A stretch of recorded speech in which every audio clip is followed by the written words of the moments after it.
Ya, selamat petang. Hari ini saya akan buat satu video unboxing.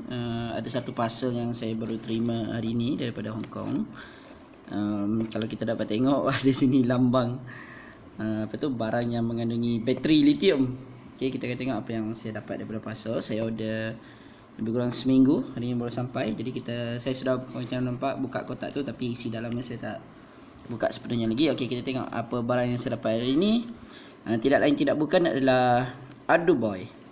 Kalau kita tengok dekat situ, dia tulis itu development kit 2 daripada Seed Studio. Sebenarnya Aduboy ini dikeluarkan oleh sekejap saya cuba check nama. Maksud saya Bates. Apa entah nama Bates dia.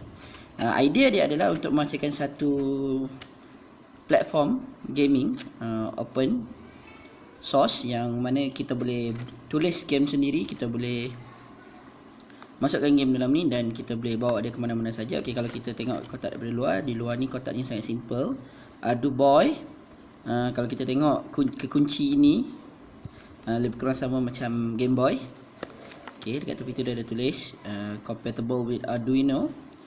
Maknanya dia adalah Arduino based gaming platform. Mudah untuk dipelajari cara untuk program dan boleh membuat game sendiri. Ada tutorial online, ada community. Boleh check dekat www.arduboy.com. Dekat tepi ni ada situ dia tulis open source gaming platform, 8-bit game Arduboy. Sebenarnya game konsol ni dilancarkan di Kickstarter. Saya tak ingat, mungkin 2 tahun lepas. Saya ada support sekejap, kemudian disebabkan oleh masalah development dan sebagainya, saya tarik balik support. Dan bila dia sudah dilancarkan sebagai produk komersial, baru saya order balik dan beli. Memandangkan untuk post ke Malaysia kebiasaannya susah sebab barangnya ada bateri dan setengah syarikat tak akan post. Saya guna post, DHL tak nak post, tapi akhirnya FedEx setuju untuk mempost barang ni. Saya order daripada Seed Studio. Barang ini bukan dihantar oleh Seed untuk saya review, tapi saya beli sendiri. Okay, kalau kita tengok belakang ni, dia tulis Aduboy membolehkan kita untuk mencipta dan berkongsi game dengan pengguna yang lain. Semua game boleh download daripada community.aduboy.com. Team ARG ni adalah team yang banyak tulis game untuk Arduino base, dan banyak juga game daripada Aduboy ditulis oleh team ARG. Kalau kita dapat tengok, di situ ada banyak contoh-contoh game. Virus LQP79, Epic Crates of Mass Destruction. Kita boleh buka kotak dia. Okay, di bawah ni. So kita dapat tengok dalam ini ada USB cable untuk charge dan transfer data, simple, warna putih. Dan ini adalah konsol. Okay, kalau kita dapat tengok masih lagi tertutup, saya belum lagi buka. Okay, kita akan tengok apa yang sepatutnya kita kalau kita dapat daripada benda ni. Okay. Ada styrofoam span untuk melindungi konsol ni, dan ini konsolnya. Okay, kalau kita tengok di belakang tu, saya cuba fokus. Okay, Aduboy, simple, sangat nipis. Dan ini depannya. Kita akan buka plastik ni. Okay, saya cuba fokus. So kita dapat tengok dia adalah satu gaming platform, simple, nipis, boleh masuk dalam wallet. Belakang ni kalau tak silap saya, satu casing ni adalah bateri. Okay, dan kita cuba on. Kalau ada charge.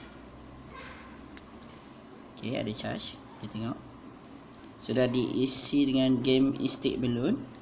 Kontrolnya lebih kurang sama macam kebanyakan game lain. Okay, kalau kita tengok, saya cuba zoomkan di bahagian permainan.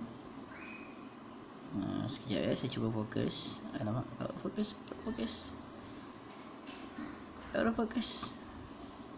Okay, jadi kontrol berfungsi macam biasa. Ada button A dan button B yang mana tidak di label. Kita akan cuba terus tekan satu button. Okay, press key. Kalau dapat tengok, sangat responsif. Saya pun tak pasti ni game apa. Sebenarnya tujuan saya beli game ni, saya sebenarnya lebih kepada pengumpul, tapi saya buat keputusan untuk sekadar berkongsi apa yang saya beli. Ini sekadar demo dan video ringkas untuk unboxing.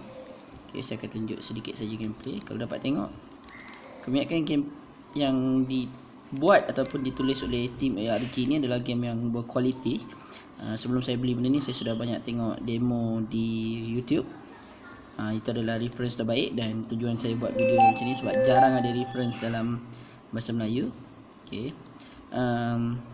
Idea asal pencipta dia, Kevin Bates, dia ingin buat satu konsol yang mana kita boleh guna untuk banyak benda, dan ini kita boleh coding, kita boleh masukkan maklumat diri dan sebagainya, dan dia boleh jadi business card yang kita boleh follow kepada orang lain. Tetapi yalah, business card yang mahal, dan kabel USB di belakang ni kita boleh sambung dengan mana-mana alat yang kita nak, dan kita boleh gunakan dia untuk pelbagai fungsi. Kalau boleh tengok dekat community ArduBoy ataupun www.arduboy.com, yang mana Kevin Bates tunjuk demo bagaimana dia gunakan benda ni untuk control drone dan sebagainya, dan dengan cara mudah, iaitu coding. Diharap video ini dapat membantu. Harganya boleh check dekat arduboy.com. Saya tak akan bagi tahu harga dia sebab kamu boleh check sendiri. Dan banyak research kita boleh buat, kamu semua boleh buat research tempat mana untuk dapatkan harga yang lagi murah. Saya akan cuba. Satu lagi, RAM di dalam ni adalah terhad, jadi kita boleh install satu game pada satu masa. Dan itu sajalah daripada saya untuk video unboxing kali ini. Diharap dapat membantu pengguna Malaysia untuk buat keputusan. Dan okey, semoga kita berjumpa lagi untuk video akan datang.